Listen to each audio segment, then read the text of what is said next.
I got a family. My boy went in the army when he was 18 years old in a day. Suppose they come over there and take over the country. What are you going to do then? If you don't back up your own president, I don't care who's president. We back them up. And that's what all the white men do. They love the flag of this country, and they live here, and they're going to do everything they can to protect it. This week, straight from the heartland, the attitudes and the... Television covered the conflict in the cities, and on occasion it turned to what ABC News' Don Farmer termed the heartland. There are many towns and counties like this one, and these people make up an important segment of American society. But too often their voices seem to get lost amidst the clamor from our urban centers. And so ABC News came here to Grand Island to listen. Well, we voted Nixon in as our president, and we have to go along with his judgment. I think probably we do have closed minds for a lot of things. We are going by the old rules and regulations, and we haven't advanced. And I have 2 children in college now, and they're for this moratorium and all this, and very concerned with the Cambodia situation. One of the reasons I bought the flag is because I have a brother-in-law that's fighting in Vietnam right now, and I feel this is one way that I can tell my feelings about what he's doing over there and show some kind of support. Another reason is because I want my sons to grow up with a respect for the United States flag, and I feel if they see it flown here every day that they will get this respect. The heartland remained conservative, but some Americans were coming back from Vietnam with changed perspectives. One of them was Lieutenant John Kerry, here filmed in the Mekong Delta with his own 8mm camera.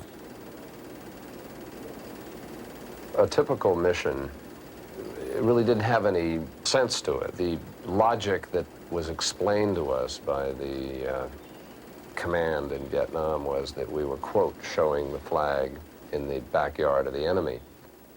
There were people who believed. There were people who believed that we were fighting communism and that this was terrific and it was important, and who were all swept up in it. But I think most people did not. Most people began to see that. We weren't gaining any territory. We weren't winning the hearts and minds of anybody. We certainly weren't securing any particular strongholds or strategic objectives. We were simply doing a very macho kind of public demonstration of our presence. People did not listen to the veterans of the war. The press itself had difficulty in perceiving of a group of Vietnam veterans being opposed to the war, and that it was a story of profound importance. Why the war itself was wrong, and why we were not going to be successful, and why we had to recognize that. We just felt that story had to be told, and the only way to tell it was to take it to Washington in that form. I volunteered for the whole thing. Volunteered to go into the service, volunteered for Vietnam, volunteered for every single mission I went on. I was there 10 days and I was in Cambodia. People don't know that. I was in Cambodia with orders to go into Cambodia. Talk to veterans. They're here all week to be talked to. They'll tell you things you won't believe. The House Un-American Activities Committee has rated our organization the 3rd greatest threat to internal security in this country, right after the Weathermen and the Black Panthers. Ladies and gentlemen, you know, I did it. You know, I did it because I'm an American. I haven't changed. My politics have changed. A lot of our taxes goes to support just what you're doing today. I wish you'd get out and get a job and work. We'd like to, Wait. I'm from upstate New York, and I'd like to turn in my Bronze Star and 2 Purple Hearts. I lost my leg in Vietnam, and I'm totally opposed to this war we're carrying on over there. And Senator Buckley and Congressman James Hanley will receive my medals next week in the mail. Thank you.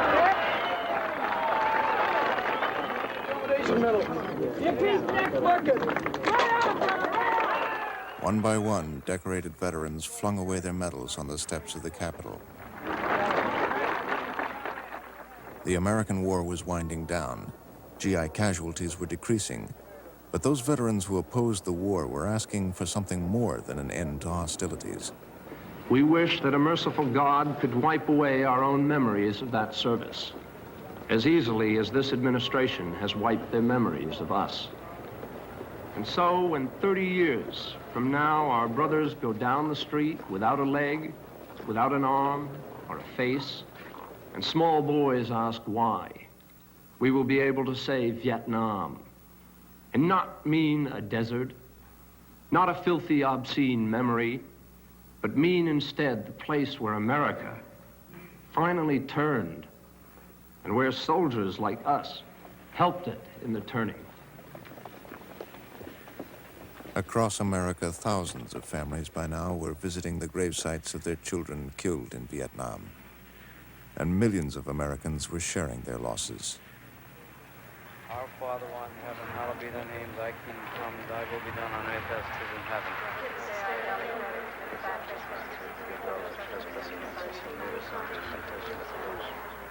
Hail Mary, full of grace, the Lord is with thee. Blessed art thou amongst women, blessed fruit of thy womb, Jesus.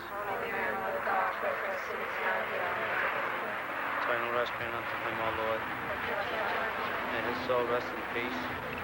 May the soul of the faithful departed through the mercy of God rest in peace. Amen.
American Experience is made possible by the Alfred P. Sloan Foundation to enhance public understanding of the role of technology. The foundation also seeks to portray the lives of the men and women engaged in scientific and technological pursuit. At the Scotts Company, we help make gardens more beautiful, lawns greener, trees taller. If there's a better business to be in, please let us know. At Liberty Mutual Insurance, we do everything we can to help prevent accidents and make America a safer place. Liberty Mutual is proud to support American Experience. American Experience is also made possible by the Corporation for Public Broadcasting and contributions to your PBS station from viewers like you. Thank you. Major funding for this program was provided by the National Endowment for the Humanities.